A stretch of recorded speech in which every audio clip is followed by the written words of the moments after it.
You're so right. It's very interesting how hearing, oh, the audience is everyone is actually kind of a nightmare for Yeah. especially, I think, marketing and publicity, because it's never actually true. And it's so much more helpful to have an actual target. I guess I'll also keep talking about my romantasy cocktail book because it's kind of my passion project right now. The book is called A Court of Cocktails.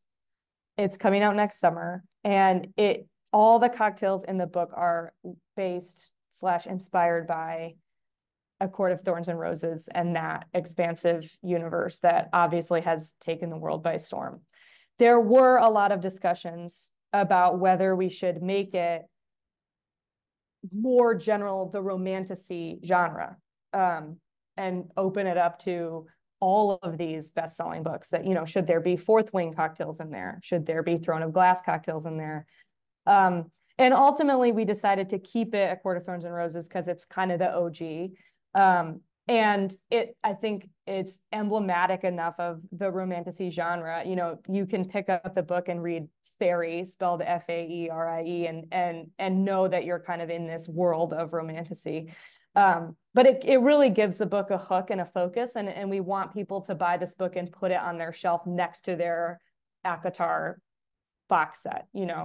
But it was definitely a discussion of whether we should make it a whole genre, whether we should make a general fantasy cocktail book, like is romantasy too niche? But I'm very happy with where we landed because I think A Court of Thorns and Roses specifically has enough of a huge audience to support the book. And I think it will be emblematic enough of the genre that other romantasy readers will like it. But all the Easter eggs are from A Court of Thorns and Roses.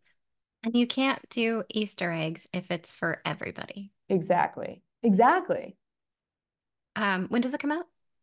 Uh, June 2025. Okay, great. So Well, we'll you've have got to a wait. you've But got a little while. Yeah. when it does, I already know people I'd like to send this to, and it will make Yeah. me seem like a thoughtful gift giver.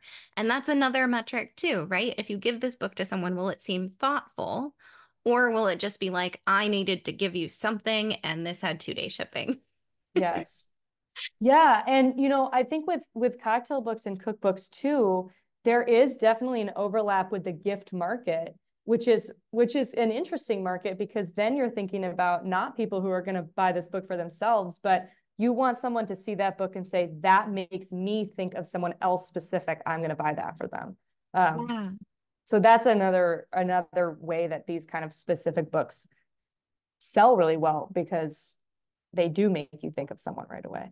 It's an enthusiastic purchase. It's not Mhm. I'll get something from this table, maybe. Yeah, and Hmm. hopefully it's oh my gosh, this I never would have thought Right. to make cocktails based on this, but this is so cool. Okay, so let's make it worse. What would we do if we were going to make this book but worse? I mean, I think trying to fit other fantasy genres into it just muddy the waters too much. Like if you try to have a Court of Thorns and Roses cocktail section and a Harry Potter cocktail section and a Twilight cocktail section, all of these kind of have some level of fantasy, dark academia involved in them, but it becomes too wide of an audience.